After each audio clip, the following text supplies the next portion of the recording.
Muy buenas, Santiago González Varas Ibáñez.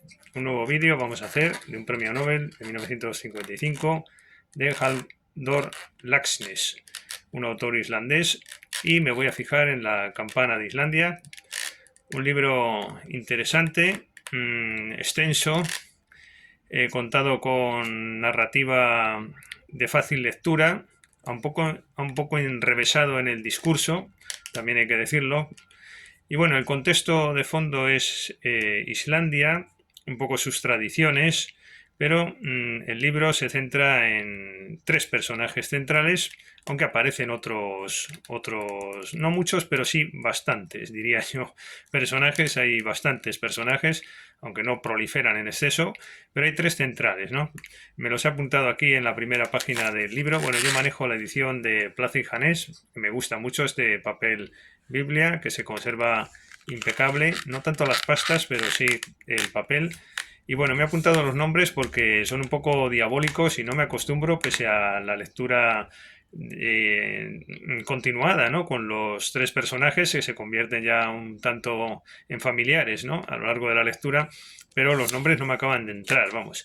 Este es un país un poco singular, ¿no? Que voy a contar también algo, en lo que sé de memoria me ha venido aquí ahora a la mente. Creo que perteneció primero a Noruega en la Baja Edad Media o por ahí, o en la plena Edad Media. Después pasó a dominio danés y siempre ha mantenido como su identidad propia. En la Guerra Mundial creo que fue ocupado por los norteamericanos y británicos y después se independizó, creo que al terminar la guerra por ahí, ¿no? Bueno, y conserva un idioma más bien propio de tipo nórdico, vinculado más al noruego que al danés, ¿no? Que creo recordar, no me hagan mucho caso, pero creo que es así. Bueno, pues los personajes, esto venía al hilo de los nombres que me resultan pues muy extraños, ¿no?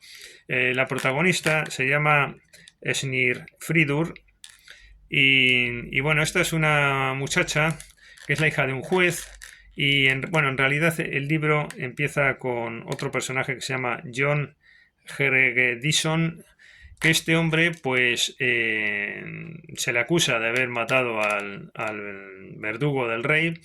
Hay unas relaciones un poco polémicas entre Islandia y Dinamarca y uno de los temas de fondo es el funcionamiento de la justicia, bastante caótico, con muchas incertidumbres. Se pueden revocar las decisiones de los jueces, parece que tienen un sentido después otro, esto hasta el final. Ya lo adelanto porque no me quiero extender demasiado. Este personaje al final resulta ser absuelto por un cambio de justicia, etcétera.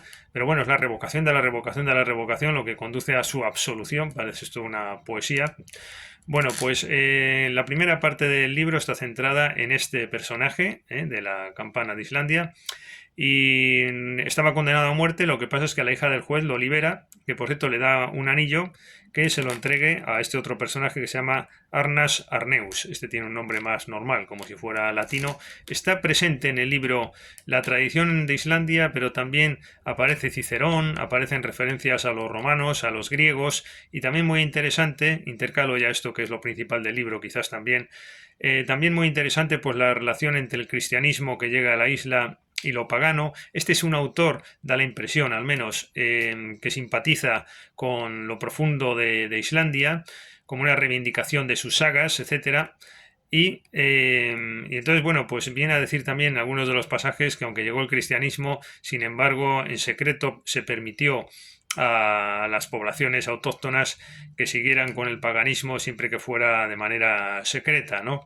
Bueno, cosas de estas aparecen en el libro, muy presente la religión. Claro, aquí no es el catolicismo, aunque es cristianismo lo que llega y lo que ya invade además el sentir de los personajes, porque está muy presente la religión cristiana en las actitudes de los personajes, en que se pueden condenar si cometen este crimen o el otro, incluso aunque digan verdad o no verdad en el tribunal, pero que eso les puede pasar factura en la otra vida.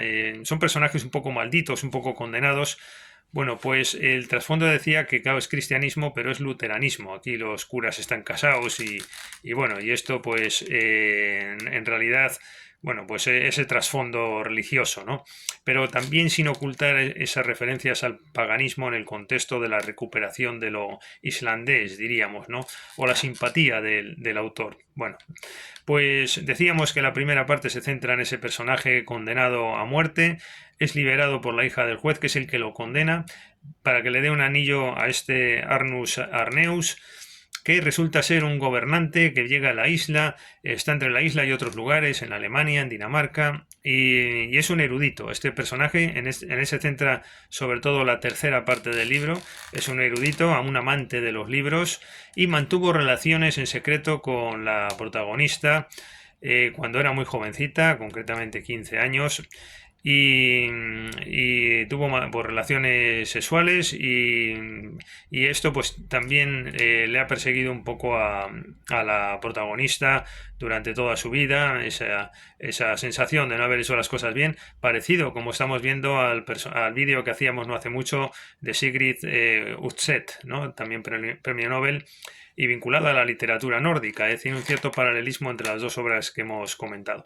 Bueno, pues el tercer libro de los tres se concentra en este personaje, amante de los libros, y ya termino de contarlo de esta manera desordenada, pero más amena e improvisada. Pues termino de contar el tercer libro, que es que, bueno, pues el erudito está en Copenhague y tiene una gran biblioteca, una tremenda biblioteca, y que es su gran pasión, los libros. A mí me ha recordado un poquito a este personaje al Marqués de Santillana, ¿no? De estas personas humanistas, etcétera, con una enorme biblioteca, etcétera. Bueno, pues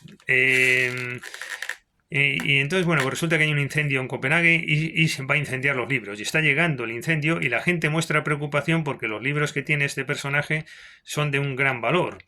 Y sin embargo sorprende al lector que este personaje muestre pasividad en ese momento de la quema de los libros.